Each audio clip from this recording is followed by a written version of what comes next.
Hi, it's Kevin Bates here. So today I wanted to talk about the final part of this chess on a blockchain idea that I've been going on about for the last week.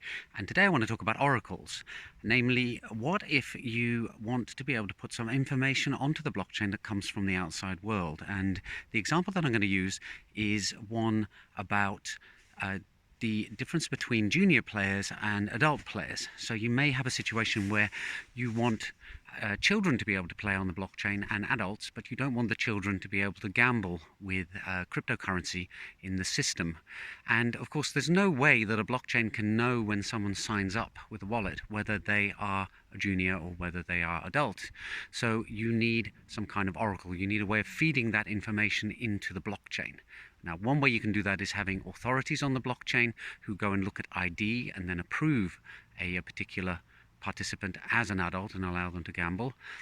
That has some problems, of course, in that the system can easily be subverted, as anybody in America who's got a false driving license in order to be able to drink in bars knows.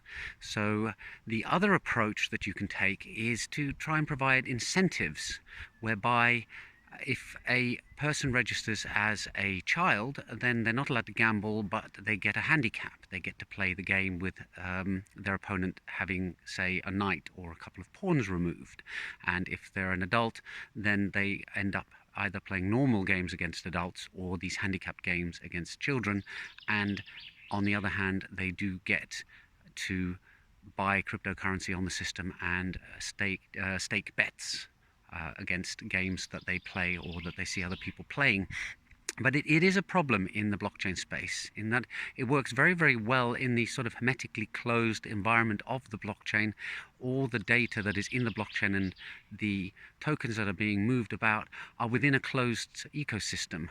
So you can provide reliable, trustworthy transactions within that particular environment. The problems arise when the big, wide, messy world intervenes and you actually need to take actions based on the outside world. And I talked about this a while back in a video where I was talking about dishwasher warranties. So there's the issue with this system in terms of oracles. How do you feed information in from the outside world?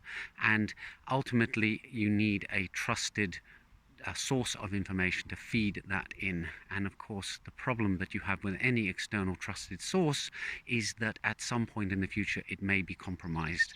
Maybe the company that runs the Oracle service goes bankrupt. Maybe there's a rogue person within the company who subverts the system.